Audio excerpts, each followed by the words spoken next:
So welcome to Measuring Making a Difference. This is really a introductory session to help you understand what you need to know, and also introducing the Social Impact Measurement Toolbox, which SEEE has developed recently, and Nicky will tell you more about that. Yeah, I'm proposing to spend about 15 to 20 minutes just doing a short introduction to social impact measurement, judging by the comments that people made when you booked. I think that's what some of you are looking for. And then we'll go into a session where I'll introduce our social impact measurement toolbox and talk you through that and explain how that's been designed and what it does. And then in the remaining time, it should be at least 20 minutes that we'll have to take questions and have a discussion. Here we are, measuring, making an impact. And for those of you who don't know SEEE, I'm actually a board member, and my work has been around social impact measurement for a number of years, and the toolbox, which we'll talk about later, is something that I co-wrote with a colleague in another organisation originally about 10 years ago, but it's been sort of refreshed, and recently we've turned it into an online tool, and I'll talk about that in a minute. So I thought we'd start with just what does it all mean. Quite a lot of you had general questions when you wrote your comments when you booked, and I know there are all of these different words. We hear about social impact, about social return on investment, about social accounting, outputs, indicators, evidence. We talk about distance travelled, hard information, soft information, and there's a lot of terminology in there. If you're not familiar with it, I know some of you will be, but some of you may not be clear about everything. And I think my own inquiry about this started when it was at a SEEE board meeting many years ago, where the board members all sat around and said, well, what's that then? What's social return on investment? Why is that different from social accounting? When do you use this? What do you use that for? So we actually went back to find out, and I suppose that's what's led us here today. So there's a lot of different terminology and a lot of things to get used to. Social impact is something that I use as a generic. It describes how we measure the social good that we do in organisations. And that is not to be confused, and I think a lot of people are confused. And I know I've had people come on courses that have been in a bit of a muddle about this in the past. Things like social accounting is a specific method of measuring your impact. Social return on investment is a specific method of measuring your impact. Distance travel tools are types of tools that measure impact. So some of this terminology is about quite specific things. So what we're using social impact to describe is something quite generic and general, and a sort of umbrella that covers all of this. And we can talk a bit about some more specific tools and approaches later on. And why does it matter? And I think some of you again have sort of raised some of these issues in your statement. I think it matters because essentially, if we are claiming that what we do provides a social value, it's up to us to prove it. And we can't just say, and we do this stuff and it's really good. I think it's sort of, in any case, it's important to be able to quantify what we're claiming. But in the current environment, I think it is more and more important that people can provide some evidence of the difference that they make. And it's an example I often give is that somebody I know who works for a large funder got a bursary to go and do some studying in America to look at some of the huge foundations there. And one of them said to her, in a few years' time, we won't be measuring what people do with their money. We won't be looking at what they spend their money on at all. All we will be looking at is what impact they've made. And I thought, wow, that's exciting. So more and more funders are saying, we want to know what you've done. What have you done with our money? Not just what did you spend it on, but what difference has it made? But I think the other reason why it matters is that it's about who decides what gets valued and measured. And so many times over the years, social enterprises, voluntary organisations have said to me, well, the funder just wants to know this. Well, okay, the funder will want to know that, but it doesn't stop you from measuring other things. And if you think other things are more important than what the funder is asking you about, then you have to have the evidence ready to say, it's not just about this that you're looking at, it's also we do this, this, this, and this, and here is our evidence. I think especially for smaller groups, large social enterprises and some commercial businesses are already doing this. Commercial businesses are measuring their corporate social responsibility, and when they go for public sector contracts, and I know that's what some of you are interested in, they've already got chapter and verse about the social benefit that they're creating. And then a social enterprise bids and they haven't got the evidence, and commissioners will say, well, if I'm looking for social impact, these people have got evidence in the private sector, the social enterprises haven't. So, you know, we need to be able to be there and ready with our evidence to make our case. And I think in general, people who buy from us increasingly want to know what impact they are spending their money on. If they want to have to buy from ethical sources, from people who don't have a big footprint on the environment, who are making a difference to their local community, they want to know, well, what are you doing? How do I know this? So there are lots of important drivers, I think, for why we should be doing it. But there are lots of tools around out there, and different tools measure different things for different reasons. And this is one of the things that we came up with when we did a piece of research many years ago in partnership with Middlesex University to look at what tools people were using. And they were using all sorts of things. But I think when you start to think about what tool you want to use, it's about what you want to measure. And this is what this illustration shows. So on the far left, you've got an outcome tool. And very often we want to know whether what we're doing has made a difference to an individual person. So what is that individual person's progress? Because that's what we want to see. We care about these people we're trying to help. We're running a project to help homeless people. Actually, what you want to know is every homeless person who comes through your door benefiting from your service? Are they in a better place at the end of it than they were at the beginning? So you want to measure what happens to every individual. But then what you need to do is to aggregate all of those individual stories into a story for your organisation or project. And that's where we've got the group of people in the next column under monitoring and evaluation. So you want to be able to say, yes, all these people do these different things, but actually we need a view of them collectively, of all the people that came on this project, of all the people we helped this year, of all the people we've ever worked with. This is the story that we can tell about what's happened to all of those. We also put quality systems in there because a lot of people are using quality systems to measure what they do, to say that we've got the basic standards in place. These are important, but they're not the same as impact measurement tools, because it's really saying in a lot of areas of work. So if you're running any kind of project with education and children, you kind of have to have those standards in place before you can open your doors. So it's a basic minimum, which is a good thing to have, but it's not the same as, and yes, this is all the benefit that we create.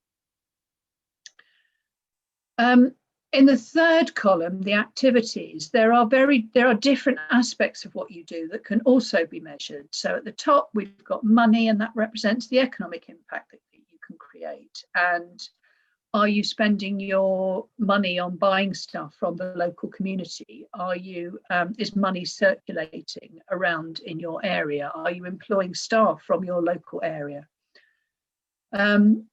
In the middle, we've got a tree representing the environment. What kind of environmental impact are you having? Are you able to demonstrate that?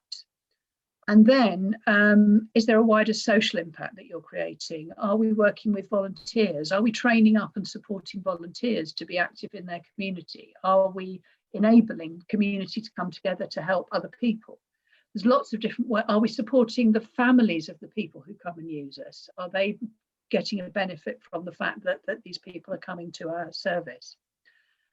And then in the right hand side, you can see that if you put all of that together and look at your quality standards, your impact on all these different areas, the aggregated story of the people you support for the people you support, that's when you have a whole framework for measuring your overall social impact. And you know that pretty much everything you're doing is being captured and you have evidence for it. So that's how I would describe the spectrum of it. All of those things are valuable to do in and of themselves. But if you start to do them, it's really important that you can start to pull the information together and be able to describe the bigger picture. So that's a particular idea of the progression. And I very often come across people who can tell me the story of an individual, but they can't tell you how many people across the board that they've supported and what collectively that difference looks like, and that can be quite difficult when you're trying to operate as an external evaluator, which I often am. So an example of that is you might want to know what happened for Jenny. So Jenny is the beneficiary. So you might want to know, you can see at the top of the circle at the top, how many sessions did Jenny attend? How long was she with us for? You might want to look at what Jenny achieved. So she might have made friends with other people in the project. She might have started volunteering and doing things for other people in your project. You might want to know what Jenny wants to go on do, what Jenny goes on to do next. Does she get a job? Does she volunteer with another organisation? Does she go to college so that she can get the formal qualifications? And what were the changes for Jenny? Has she become more confident? Is she better able to control her life? Is she more able to control her finances? So these are all things that can happen for Jenny as an individual. But if we collate all that information together, it gives us a picture for the whole organisation. So if we run a programme that 20 people attended, we want to be able to show at the end that, yes, numerically, 18 people attended all the sessions. Of those, 15 of them told us that they gained confidence or learned a new skill. And by the end of it, 12 of them went to college and obtained a qualification. So those are different ways of presenting the information, but they are all really valuable, of collecting information about an individual person and then aggregating it to show the picture for the whole organisation. So when you're collecting evidence, I think there are two ways of doing it, and I think they are both equally important. The key thing is to know what changed. And that's not just how many people came on how many days, it's what happened as a result of their engagement with your project. And then in order to find out what changed, you need for people to be able to tell you their stories and to describe what changed for them. You might have some ideas about what's going to change because you've worked with people for a long time and you know the kinds of things that happen, but it's really important that you give them the time to tell you what has changed for them, because you find out all sorts of things that you might not know. And so you need case studies, quotes, real life qualitative examples of what your project does. But you also want to be able to tell people what was the extent of that change. How many people did those changes happen for? So, here's a little graph that I put in. So we could have people talk about feeling healthier. They might talk about sleeping better, and that makes them able to better deal with things in their life. They might have gained confidence. They might have improved their relationships. But we need to know how many people that has happened for. I've just been in the process for a totally different activity of assessing a very large, very well-resourced organisation that has some fantastic activities, and they have a programme that enables people to go off and run their own projects. And they have story after story. I think they've got hundreds of stories of case studies of all the different things that these people have done, and it's fantastic. They obviously are doing a really good job. But they've not at any point pulled that information together to say, well, X number of people have done this and X number of people have done that, and we've done these changes and made that difference. It's just all the individual stories. So individual stories are fantastic. And I think in the past they have been let out, but really you have to know how many people as well. And I think that, and for as an external person coming in to look at what people have collected, I really do want to know about both. There are lots of common misunderstandings around measuring impact, and I just wanted to touch on a few here because I think it can help clarify things for people.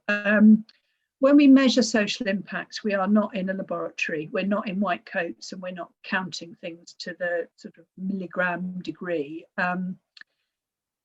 So we need to be clear, this is social research. There will always be subjectivity within it. So we will make assumptions and we will make decisions about, well, if this happens and this happens, we can say that the change is that. That is a subjective interpretation of what happens.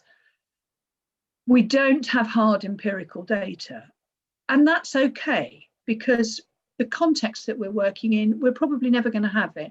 We want people to have hard empirical data when they're putting a vaccination in our arm. We really want them to have counted everything to the nth degree and to have done tests and to have a core control group and have done blind testing and do all those things that scientists in labs do. But we're not in a lab, we're in real life. So we have to work with what we can do. We have to be rigorous and systematic about it. But I think if anybody says, well, did you do a randomized control group? The answer will be no, we didn't. And we don't, because we want to help all the people that we can. So what we can do is collect as much evidence we can about the things that we have done. If you're doing anything in health, you will find out that all doctors are scientists at heart. Well, of course they're scientists, but they will ask you these questions. I think if you always say, no, it's social research, we do the best we can, but you know, that's the story we can tell. This is another common misunderstanding. The benefits of saving costs are not the same as social benefits. One of the tools that I mentioned earlier, the social return on investment tool, does do an equation which says this is how much money this project has generated, and that is partly interpreted as saving the public purse, and it's not a direct link.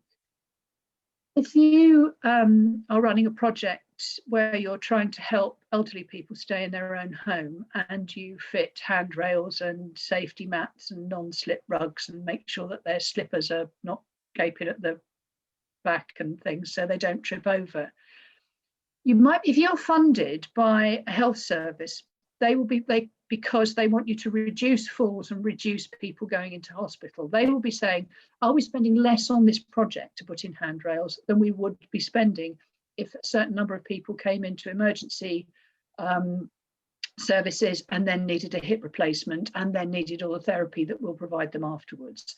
So that kind of equation, you would want to say, yes, we're actually spending a lot less. But actually, if you're measuring the social benefits of that project, all of that will make a huge difference to individuals. But actually, for a lot of individuals, it's probably as much about, I want to stay in my own home, I want to keep my independence, I want to stay living in this house where I'm friends with my neighbours, I've lived next door to them for 50 years, I know my community, I can get to the shops. Those are the social benefits that people have. They're not going to show up on that balance sheet that the health service is asking for, but they are really, really important to be measuring, because that's the value of that service to the individual people. They are both important things, but they are different. Also, there is a one-off difference between interventions that create permanent change and those that deal with an ongoing need. So the pictures on here, it's if you run a project that is helping people into employment, your assumption is that you help people get a job and they get a job and they stay in that job and they will be off benefits, they will be economically more secure, they will feel more valuable in society, all of those things that you can get from being a job. And that one-off intervention, you've given them skills, they've done CV writing, all of that sort of stuff. The outcome is open-ended, it's a long-term outcome. If you're running a day centre with adults, for adults with a learning disability, you can help improve their quality of life. You may stretch them to the point where people who were not able to do very much at all are now more confident in talking to other people and can volunteer and help out and clear up the teacups and things like that. You've made a difference to those people, but that service will always be needed. And I have been in a situation where commissioners are saying, yeah, but are we going to cut our day centre costs? Well, no, because these people have a permanent condition and they will always need support. And it can be used quite invidiously, and you need to be aware that if what you're doing is ongoing and there is no end to it for that particular set of people, you need to be really clear about what the limitations are that you're going to be able to demonstrate, and don't get sucked into saying, oh yes, but you'll be able to cut your social care budget because of all our marvellous work, because I think that's really quite counterproductive. Okay, so ultimately, because this is social research and because it's quite qualitative and we're taking into account people's feelings and things like if they've gained confidence and if they feel more secure, I think it's easy, a lot of this stuff is easy to be challenged. And I think the way round it is to say we don't measure social value. What we do is we measure outcomes. And then after that, we place a value on them. So people can challenge how you valued something, but that's separate from being able to say, and we did this many of this. And that's the bit that is more rigorous and can't be challenged. You can challenge how we value it, but you can't challenge our numbers. So if you look at the picture of the house in the shopping trolley, if you buy a house, there are so many value judgments into buying a house. You might be interested in having an old house or a new house or a house with a garden or somewhere that's really central or that's near the station or that's near a school or that's in a quiet area or is in a, but there are all sorts of things that we look at. You might want lots of light and big windows. You might want a big kitchen or a room for a study. There are all sorts of reasons why that house is going to have a particular value for you. And you have to then work out your budget and decide if you can pay for the things that you value in the house. And most of us then reach some sort of compromise. So it's not just about, we don't just count the actual physical cost of the bricks and the window frames and the glass and the bath units and everything like that. There are values attached. And that's what we're talking about here. How do we place a subjective value, which will be different for different people, on those different aspects? So if we look at that, if looking at that, then what I think we would say our toolbox is about helping count things. And some of the other tools and approaches, like the social return on investment, will be ways of analysing what you've counted and putting an interpretation on it. So that's where I see our toolbox as fitting into the equation. So what I'm going to do is I'm going to stop sharing this slideshow, and then I'm going to go into the toolbox itself. So just bear with me for a second.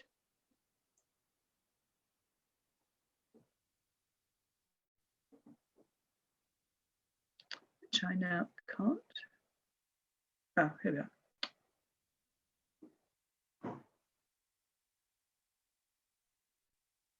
Oh, I can't find it. Sorry.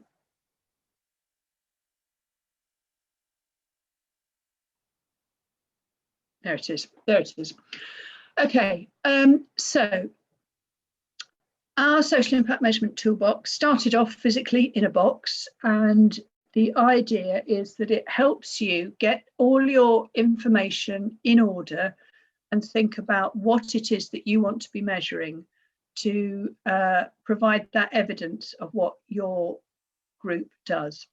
So it contains, the actual body of the toolbox contains 6 sections: collecting information, looking at who to involve, having conversations about change, identifying the outcomes that you want to measure, processing the information, and systematic planning. we've designed it, if you're not used to using online tools, then we've tried to make it as easy and as intuitive as possible. We haven't assumed that you spend all your life whizzing around screens and devices and gadgets. So we've tried to make it as clear as we possibly can. And the toolbox starts with an introduction about how to use the toolbox and what it's designed to do. So what I'm going to do is whiz through this very quickly and then show you one or two of the sections, and then we'll open up for discussion. So the idea is that when you buy it,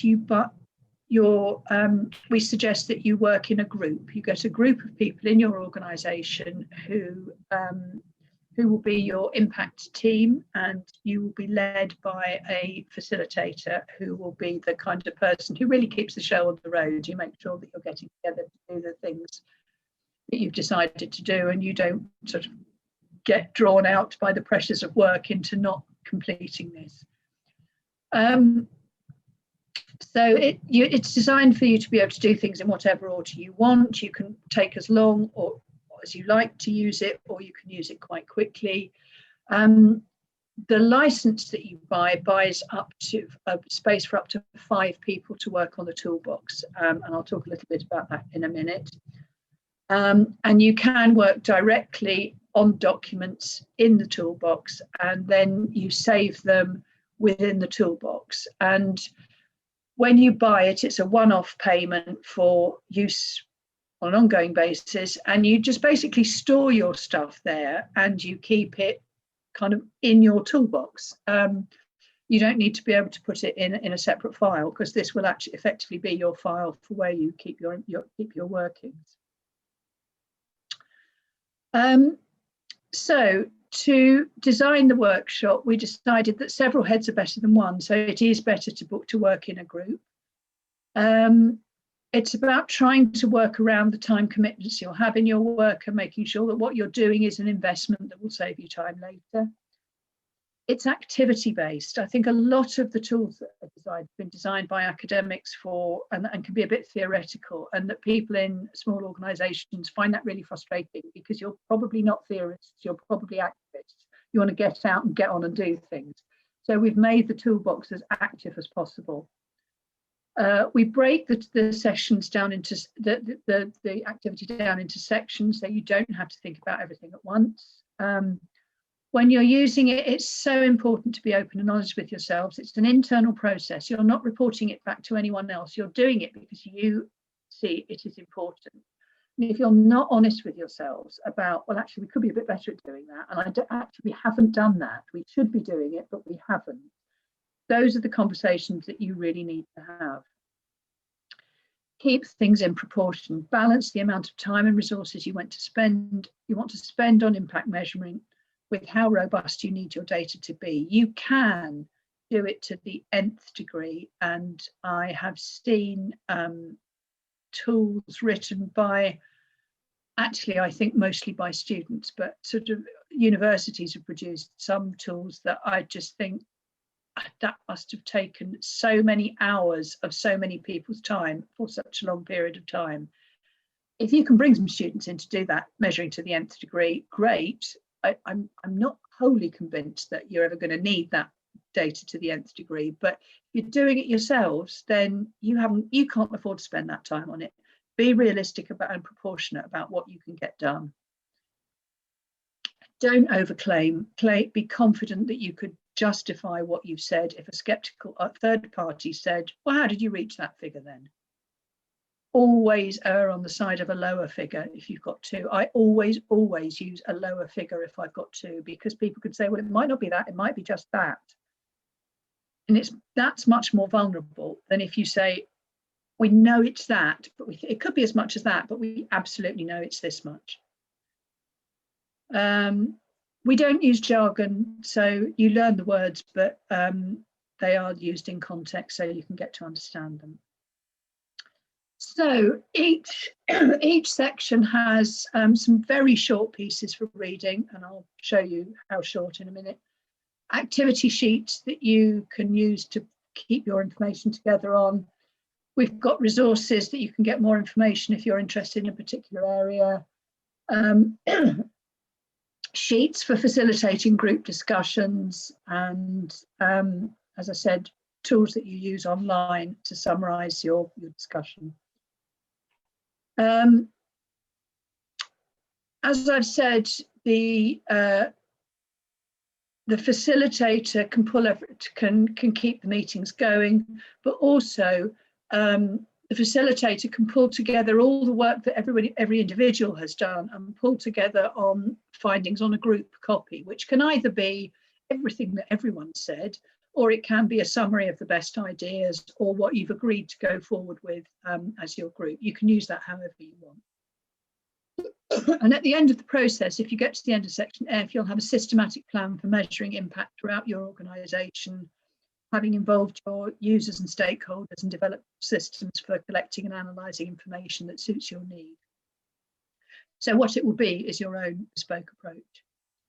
And if you want to go on and use some of those other tools, you can do that, but with the data that you will have to have in place before you use those other tools.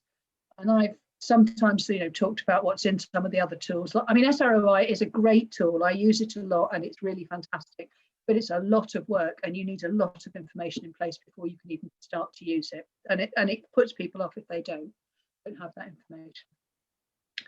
So you can then decide where to start. You don't have to start at section A. You can start at the section that seems most useful for you. I mean, on balance, I think I would probably suggest that you do start at section A and then make sure that you've got everything covered. And then we suggest how the team can work. So how long to leave between meetings, what kinds of things you need to do, and familiarising yourself at the beginning with the information to start on. So you do all of that preparation, you get yourself ready, and then we go to section A.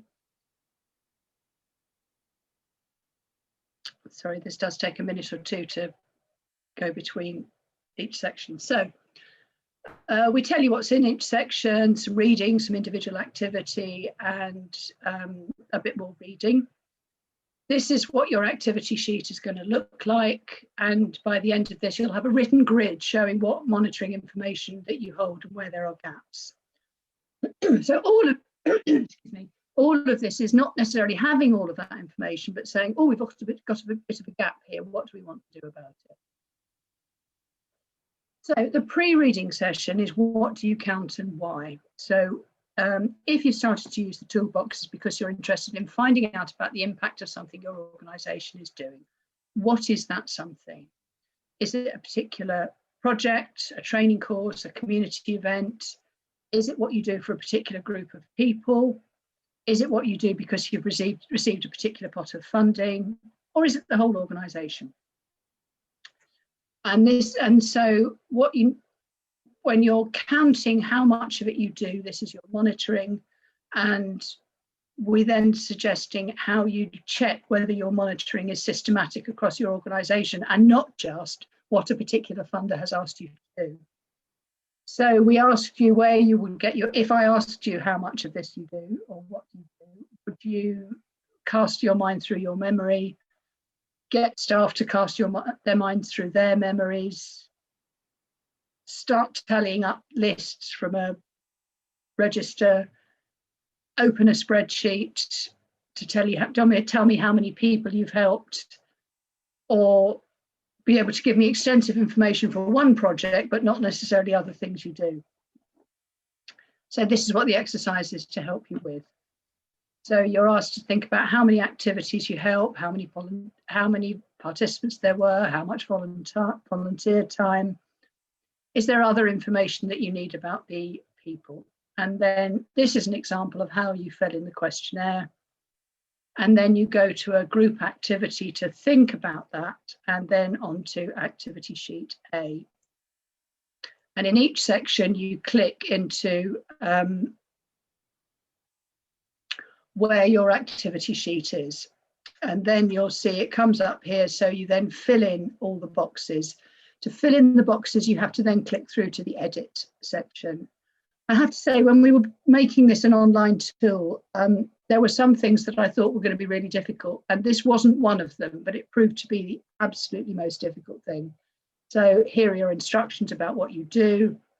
Each of you will have a named version. There are 5 different versions of this same activity sheet. So you go in, you write your name next to one of them, and you work on that version. And then you can type your information into here. Then you go back down to the bottom of the page and save it. And then you can either go back in this case to section A, where you then discuss what you put in your sheets. And then we suggest a version of a spreadsheet that you might go on and use.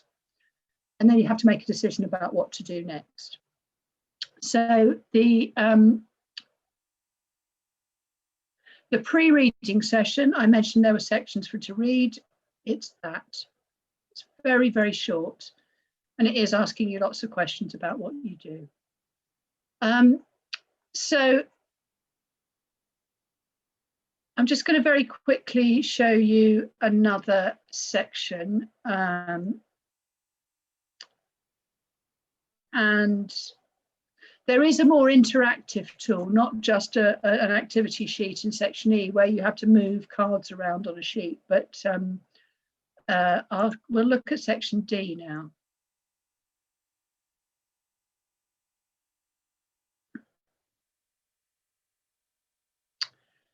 So section D is about identifying outcomes to measure. And it's about, and you'll often hear people talking about this, can be quite a frightening phrase, but it's your theory of change. What is it that you do? What sort of problem are you trying to solve? And what will things look like if you solved it? And that's what activity D, sheet D is about. So you start with what problem you're there to solve. So for example, there are a lot of accidents at this junction. What do we want to do in order to solve that? We might decide that we want to put up some barriers to stop people crossing the road from certain places. We might want speed bumps. We might want slow down signs. We might want better signage, or to cut a tree back so people can see the signage that's there. So there's lots of activities that we could be doing, but the outcomes resulting from that will be fewer accidents at this junction. And I think people often struggle with the pure simplicity of that. We have too many accidents, we take this step, we will have reduced the number of accidents. It's that simplicity that you need to reduce things to. And often if I ask people, what problem are you trying to solve? People will say, this is what we do.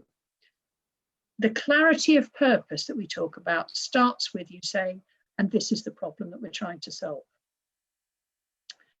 There's a massive data about this. We don't include it. There is a link here to go to quite a good document on the community builders approach to change if you are interested in finding out more. But we're interested in going straight to what it is you're doing. So here are some examples. And then we think about the different activities that you do and why did you identify these particular activities? Was it because people told you that that's what they wanted? Was it your own experience and knowledge that you've worked in this sector with this particular problem for a long time? Is it because there are policy and sector norms? What do other people measure? And thinking about how you can collect the information about that process of change. And then you go to the activity sheet, which I've just mentioned, and then decide what is it that you're going to measure based on what change we think is happening and what the starting point is and what the end point is. So for the traffic junction, you probably would measure accident statistics, so data that other people collect. You might want to observe what's happening by standing at that junction and looking at what people before you change and after you change, see if there are any observed changes. You might want to do a questionnaire with people to say what changed for you as on this using this junction now. So anyway, so that is I've been talking for long enough now. That's the way the toolbox looks. So we'll come back to the discussion if people have got any questions. I don't think anybody's put anything in the chat. So has anybody got any questions on any of that, or any points that you'd like to raise? I just wondered, Nicky, you're looking at it from an organisational point of view, but we have a number of projects which have their own impact measures, which might completely differ to another project. So within kind of like the membership or the subscription of the programme, can we segregate it into project-specific impact measures and journeys, as well as then them all being under the umbrella of an organisational set of kind of outcomes? Yes, I think if that's the way, if that it is absolutely possible to use it in that way. So we say, I think there are several issues in that. One is, I think if you measure everything separately and then look at this mountain of data, you might want to think, how do we simplify that? How do we make life easier for ourselves? And I think that's important in actually recognising where lots of funders are asking you for different things, but are there core things that you collect systematically across all of your projects in the same way that you can then get the information out that the funders need, plus odd things that they will need differently. But also, yes, it enables you to say, what is our theory of change for this particular project? For this project, it's this, and for another project, it's that. So you can just repeat the exercise with the different activities. Absolutely. And is there a limit how much you can repeat the exercise, or does it store everything in there for you? Yeah, I don't know. That's a good question, actually. I don't know what our capacity is. We haven't tested it, but the idea is that you should be able to keep as much as you want in there. I think probably what you would be doing is keeping your plans in the toolbox, and then when you're actually doing the measurement, you'd use your normal measurement stuff. So if you've got a database, you'd use your database to do that. But it's the planning bit of it that you keep within the toolbox, and that will and then you can come back and check against your plan what you've done with a particular activity. And can I just ask one more question? Sorry, yeah. I'm hogging it a little bit, but is there a plan at all to include the measurement data within this software, or will it only ever stay as the planning aspect of it? I think what we've put online is a version of the paper tool, which was always a sort of planning tool. But I think that questions like this are really interesting in thinking about how we can develop it, because and it'll depend what people want to do with it. So if people are saying, yeah, we really liked it, but actually what we want on here is a link to a spreadsheet where we can keep information, then yes, we'd be absolutely open to developing making those changes as well. Yeah, or even think like smart survey and incorporating being able to issue electronic surveys and gather data through it, you know, so it's all in one place rather than having lots of different online tools and then lots of data in lots of different places, which is where my nightmare is at the moment, is I'm kind of looking for something. Yeah. To pull all the data also all into one place. Yeah. Anyway, I'll let other people ask questions. I agree. That is an issue. So we'll I've made a note. We'll certainly look at that. What have we got? 5 user licenses. Is this possible to use shared email accounts? There is a facilitator user account as well. And so you have 5 people, including your facilitator, and the facilitator's account is slightly enhanced so that you can do more than the individual members are. You're basically using 5 nominated email addresses that you give us, but it is only designed to be used by up to 5 people.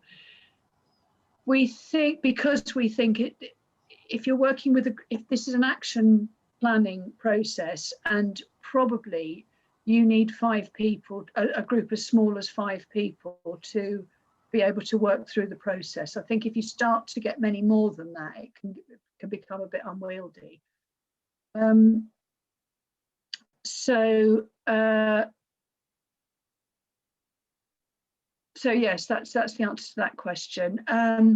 Does it link, or can it be linked to CRMs like Salesforce, for example? I think, as I've already said, not at the moment, but we could develop that in future.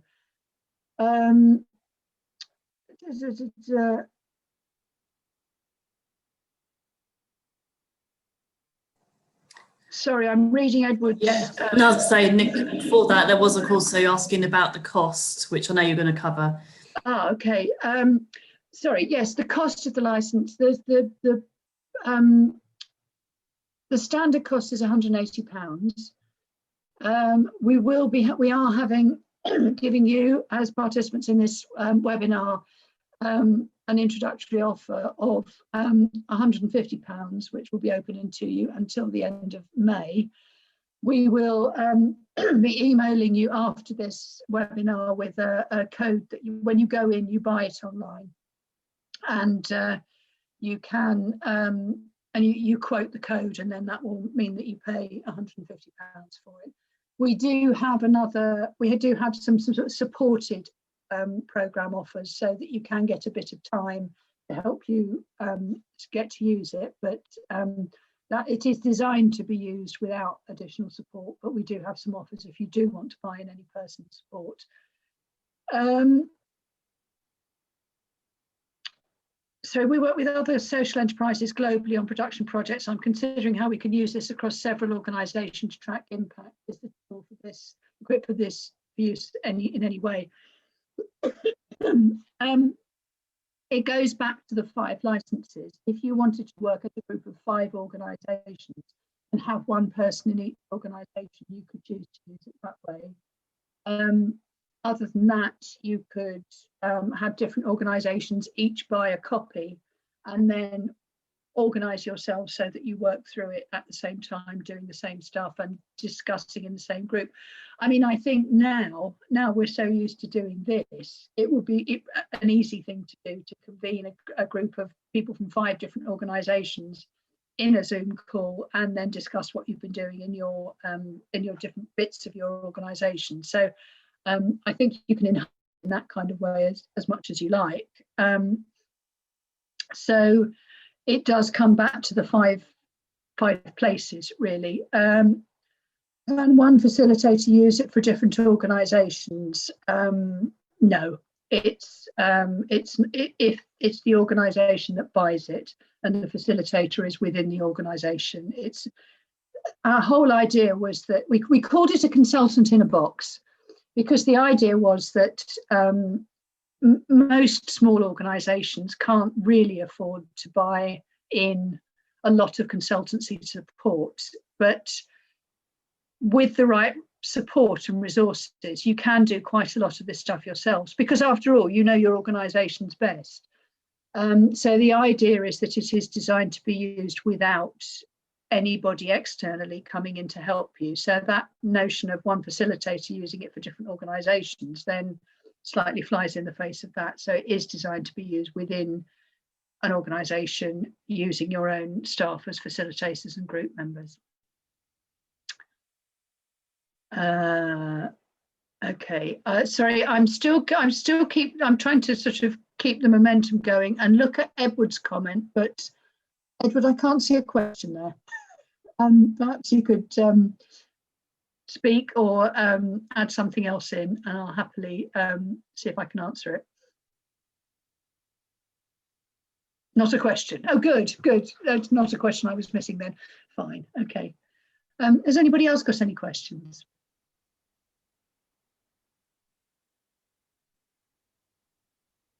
Okay.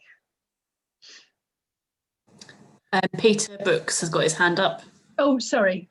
I just thought, sorry, it's because we've got the gallery view, can't see all the hands up. Yeah, hi. Yeah, hi, that's very interesting. Thank you very much indeed, Nicky. But I was just wondering, can you sort of like just go through and explain what the you've got all these different sections that you spend some time on, but can you sort of like explain how it all pulls together in this sort of like final this final report that what the toolbox is actually there designed to do? Okay, I can go in, I can show you section F. You just bear with me for a second and I'll go to section F and then I'll start sharing again. I'm assuming it will collate information from the different sections. No, I've been asked this before. That was, and it was an interesting question, actually.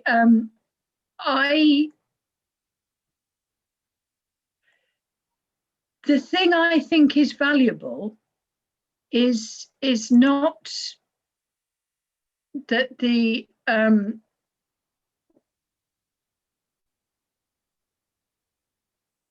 sorry, I'm trying to multitask here and not doing it very effectively. I think it's not just about having something electronic that sort of flicks through from one place to another. It's about you as a group reflecting on what it means. So I think we've enabled it to be automatic and interactive up to a point, but the idea is not that it does this for you. It's that once you've collected all your information, and I'll show you the final activity sheet in just a second, it's that you then, you have to think about how this all fits together, and that's as important a part of the process as thinking about what you measure and how you collect information, because as I said, the first stage of measuring impact is about collecting information, but the second stage is about the analysis of it and saying, but what does this all mean? And it's not just about saying, right, total up, totalizer, and then it tells you what you've done. It's about you making informed decisions about how that works. And so I don't think we were ever going for anything that completely automated the process, because I think you're stopping to think about it, to reflect on it, is an important part of the process. I'll show you activity sheet F, which is the last one where you collect your information together. So, and God, it looks, sorry, I am slightly frustrated every time I look at these that we didn't, no, this looks better here actually. So you've got your service name, and that can be your whole organisation and anybody and in any individual project. You've got the activity name if it's a particular session or activity within that service. You reflected on how you're talking to people about change. Are you talking to service users? Are you talking to their family members? Are you talking about other people who serve other services that they use? Who needs to be involved in what this change looks like? Are you consulting your staff as well about what changes they see amongst people? What type of data are you holding? What are the outcomes of what it is that you're trying to achieve? How and when do you present that data internally? So what is it? What are we doing with this information to reflect on it as an internally within an organisation? Because there is a phrase people use, prove and improve. We need to prove what we're doing to others, but we also need to use it as an internal improvement tool for ourselves. So what are you doing with that information internally? And then how and when do you report on your findings to others? So that's looking at both the internal and the external. So that's the summary of what you've got at the end of it. I mean, there are small boxes there, but actually you could be using quite a lot more information than that. All right, okay, thank you.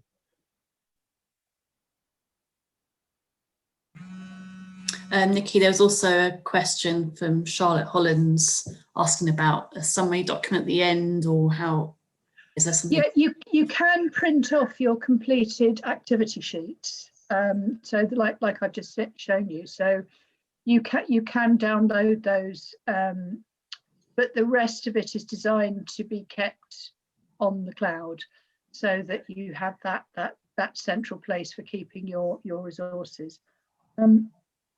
I mean, those are the things that I've just shown you in section F are obviously the headlines for what you will have collected in much more detail in sections A to E. So there will be more detail in the separate pieces, but then you summarize it and pull it together in the last section.